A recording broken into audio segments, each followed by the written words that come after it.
नमस्ते. सामर्थ्य अकॅडमीच्या ऑनलाईन प्लॅटफॉर्मवरती मी तुमच्या सगळ्यांचं स्वागत करते. मागच्या लेक्चरमध्ये आपण पोलीस भरतीचा सिलेबस पाहिला.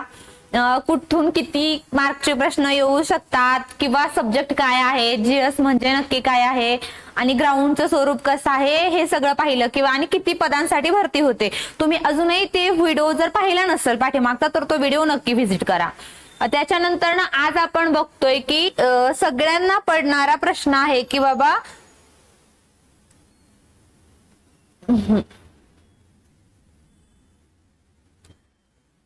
सगळ्यांना प्रश्न पडतो की अभ्यासाला सुरुवात करायची पण कुठून करायचंय. तर एक बेसिक असतं की ग्राउंड काही लोकांचं वीक आहे, लेखी काही लोकांची वीक आहे. मग ह्याला आपल्या आपल्या वेळेनुसार ठरवून घ्यायचंय की मला कशाला जास्त एफर्ट द्यायचे. पण सगळ्यात महत्वाचं कशालाच कमी लेखून चालणार नाही. आपल्याला दोन्ही इक्वली इम्पॉर्टंट आहे कारण ग्राउंड ही 50 मार्कचा आहे आणि लेखी 100 मार्कांचे आहे. तर आता बघूयात की एक शेड्यूल तुमचं कसं असलं पाहिजे.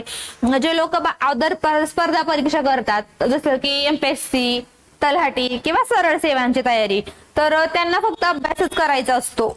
पीएसआय ह्या पदाला ग्राउंड आहे पण ते ग्राउंड कधी असतं, तुम्ही पूर्व देता, मुख्य परीक्षा देता आणि नंतर तुम्हाला एक वेळ देता आयोग ग्राउंडसाठी आणि त्या वेळात तुम्ही ग्राउंड करता. पण पोलीस भरती करताना सगळ्यात मोठं चॅलेंज काय आहे बरं, की तुम्हाला रोज ग्राउंडची ही प्रॅक्टिस करायची आहे आणि तुम्हाला लेखीची ही प्रॅक्टिस करायची आहे. कारण तुम्हाला वेगळा वेळ मिळणार आहे का, नाही मिळणार आहे.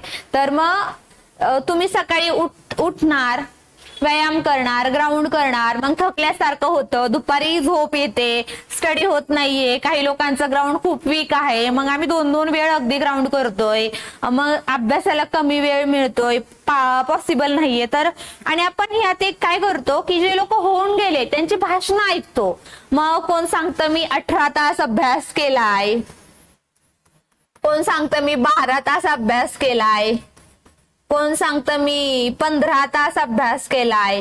हे काहीही नसतं. आयडियली तुम्ही ग्राउंड छान करताय आणि तुम्ही जर मिनिमम 4 ते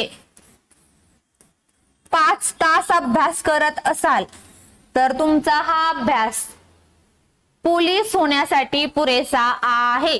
फक्त ह्याच्यामध्ये तुमचं प्लॅन पाहिजे की 4 विषय आहेत, मग तुम्ही एक तास देताय, 1 तास गणित सॉल्व करताय, 1 तास बुद्धिमत्तेचे प्रश्न सॉल्व करताय, त्याच्यानंतर 1 तास मराठी व्याकरण घेतलंय आणि 1 तास जीके करताय.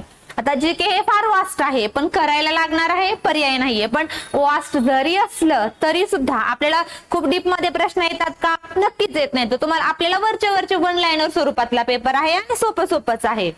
तर बघा, हे 4 ते 5 तासाचं नियोजन तुम्ही 1 तास एक विषय असं देऊन करू शकता.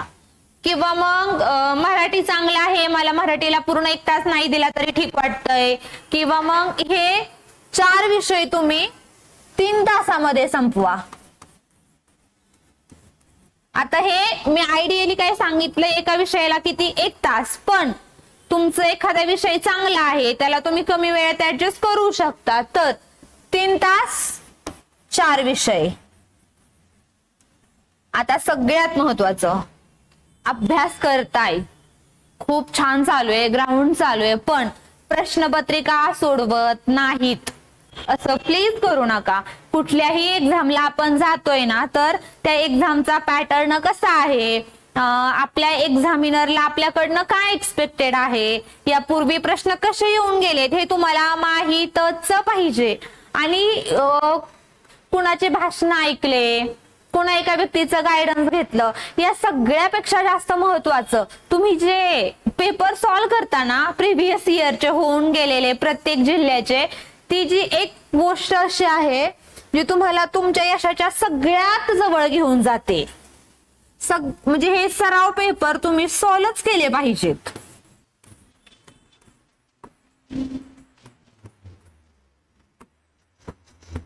कंपल्सरी म्हणजे कंपल्सरीच आहे.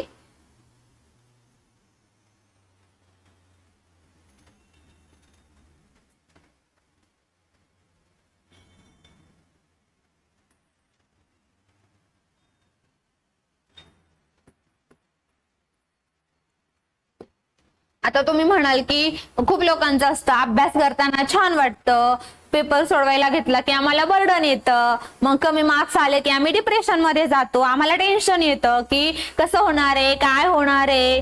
पण इथे तुमचा स्कोअर फार मॅटर करत नाही. मॅटर काय करतं, तुम्ही प्रॉपरली टायमिंग लावलाय, म्हणजे पूर्ण वातावरण निर्माण केलंय, तुमचे एक मेंटली प्रिपेअर झालात की हा आता मला क्वेश्चन पेपर सॉल्व्ह करायचे, आणि त्या 1-1.5 तासामध्ये तुमच्या नजरेखालून ते 100 प्रश्न जातात. चुकतील आणि चुकू द्यात, कारण इथे चुकलात तर तिकडे परत चुकणार नाही आहात. मग 100 प्रश्न नजरेखालून जातील आणि त्या 100 प्रश्नांचे किती 4 पर्याय असतील. असे टोटल डेटा किती होतो 400 क्वेश्चनचा ऑलमोस्ट. तर मग ते त्याच्यासाठी पेपर सोडवायचे. आणि इथे प्रश्न चुकलाय, माहित नाहीये फार काही, तरी परत तुम्ही पेपर सोडवला, हे माझे प्रश्न चुकलेत, हे बरोबर आलेत, नंतर गेलात दुसऱ्या दिवशी काहीतरी वाचायला घेतलंय. फॉर एक्झाम्पल एखादा प्रश्न आलाय सत्यशोधक समाजावरती, की बाबा ही व्यक्ती होती का, किंवा ह्यांचं वृत्तपत्र कोणतं होतं, यांनी हे काम केलं होतं का, ह्याची स्थापना ह्या साली झाली का. तर तुम्हाला ते पेपरमध्ये भलेही तुमचा प्रश्न चुकू द्या, पण जेव्हा तुम्ही ते पुस्तक वाचायला घेणार आहेत ना पेपर सोडल्यानंतर ना, तर ते तुम्हाला आठवणार आहे की मी हे केलंय. हा सत्यशोधक समाजावरती एक प्रश्न आला होता जो मी सोडवलाय. मग तुम्ही काय करता, त्याला तुमचं ते व्हॅल्यू ऍड होत जातं तुमचं. तुम्हाला कळतं की हे महत्वाचं आहे, पण हे कोणी सांगून करणार आहे, कोणी शिकून करणार आहे का नाही, हे तुम्हाला तुमचं स्वतःच करायचंय. आणि ह्याला काहीच ऑप्शन नाहीये, पर्याय असू शकत नाही. तुम्ही जेवढ्या जास्त प्रश्नपत्रिका सोडवणार, तुम्ही तेवढे जास्त तुमच्या सक्सेसच्या दिशेने वाटचाल करणार. मग कधी सोडवायचे, किमान रोज एक प्रश्नपत्रिका सोडवा. जर तुमच्याकडे 4 तास आहेत अभ्यासाला, तुम्ही 4 तास छान अभ्यास करताय, एक प्रश्नपत्रिका सोडवा. प्रश्नपत्रिका सोडून खूप लोकांचं काय असतं की सोडून द्यायची, मला ठीक आहे सोडवली, पटपट पटपट स्कोअर चेक केला, मला एवढे मार्क पडलेत, बस झाला अभ्यास. नाही, ती प्रश्नपत्रिका नंतर ना एक 4 कप्प्यामध्ये एक पेज डिवायडेड करा, वरती डेट टाका. आज मी ही प्रश्नपत्रिका सोडवली, मी मराठीचे 25 प्रश्न सोडवले, मग माझे किती चुकलेत, मग त्या चुकलेल्या प्रश्नांमधले माझे कुठले टॉपिक वरचे क्वेश्चन चुकलेत, मग हा प्रश्न सोडवताना मी एक्झॅक्टली काय लॉजिक लावण्याचा प्रयत्न केला होता, किंवा मी ह्या उत्तर देण्यामागे काय विचार केला होता. म्हणजे काय, थोडक्यात प्रॉपर अनालिसिस जे असतं ना, ते ह्या पद्धतीला म्हणतात. मग आज माझा एक सर्वनाम टॉपिक आहे, त्याच्यावरचे 3 प्रश्न चुकले बाबा, किंवा एक प्रश्न चुकलाय, आणि आता मला उद्याच्याला मी परत पेपर देतोय, उद्या माझा परत सेम टॉपिक वरचा प्रश्न चुकतोय. मग जेव्हा तुम्हाला एक 3 टेस्ट मध्ये कळल की माझे हे टॉपिक वीक पॉइंट आहेत आणि मला ह्याच्यावर काम करण्याची खूप गरज आहे, मग तुम्ही काय करणार आहेत, 3 दिवसानंतर रिव्हिजनला येताना मराठी परत घेताय ना वाचायला, अर्ध्या पाऊण तासात 1 तासात तुमच्या ठरलेल्या शेड्यूल नुसार, तर त्याच्यामध्ये तुम्ही ते चुकलेले टॉपिक स्टडी करा ह्याच्यानंतर ना, कारण तो टॉपिक परत तुमचा चुकत नाही. मग ह्या क्वेश्चन पेपर तुम्हाला काय शिकवणार आहेत, तर तुमचे जे वीक पॉइंट आहेत, ज्या कमजोर बाजू, त्यांना स्ट्रॉंग कसं करणार आहात तुम्ही, त्याच्यावरती तुम्ही काम कसं करू शकता, तर यानं करू शकता. आणि हे कधी करणार आहे, जेव्हा तुम्ही रोज पेपर सोडवणार आहेत कंपल्सरी. आणि पेपर सोडवणं जेवढं महत्वाचं आहे, तेवढंच महत्वाचं काय आहे, क्वेश्चन पेपरचे अनालिसिस करणं, किती सोडवलेत, किती चुकलेत, कुठल्या टॉपिक वरचे चुकलेत. आणि मग असं तुम्ही जेव्हा रोज रोज रोज करत जाताना, एक 15 दिवसानंतर तुम्हाला इम्प्रुव्हमेंट जाणवायला लागते. माझा स्कोअर सुरुवातीला 60 येत होता, आता 70 यायला लागलाय, 70 वाल्यांचा 80 येतोय, किंवा माझे एका सब्जेक्ट वरचे प्रश्न चुकत होते, मग आता माझा तो सब्जेक्ट स्ट्रॉंग होत चाललाय, आता माझे त्याच्यावरचे प्रश्न चुकणार नाही आहेत, किंवा माझे चुकत नाहीयेत. ही इम्प्रुव्हमेंट तुम्हाला दुसरं कोणीच समजून सांगण्याची किंवा गरजच पडणार नाही, ही तुम्हाला तुमची स्वतःलाच कळणार आहे. म्हणजे एखादी व्यक्ती असेल, अगदी 10 तास अभ्यास करते, पण प्रॉपर अनालिसिस होत नाहीये, प्रश्नपत्रिका सॉल्व्ह करत नाहीये, तर आजकालचा हा जो जमाना आहे ना, तो स्मार्ट वर्कचा आहे. आपल्याला गाढव काम नाही करायचंय, कमीत कमी वेळेत जास्त आउटपुट घ्यायचंय आणि तसा स्टडी करायचाय. आशा आहे तुम्हाला आजचा व्हिडिओ कळाला असेल. आणि ज्यांनी कोणी पार्ट 1 पाहिलेला नाहीये, प्लीज एकदा व्हिजिट करा, तुम्हाला एक्झामचं स्वरूप कळेल. यापुढे येणाऱ्या भरती आणि लवकरच आपण इथून एक लाईव्ह लेक्चरची सिरीज सुरू करत आहोत क्वेश्चनची. तर थँक्यू सो मच.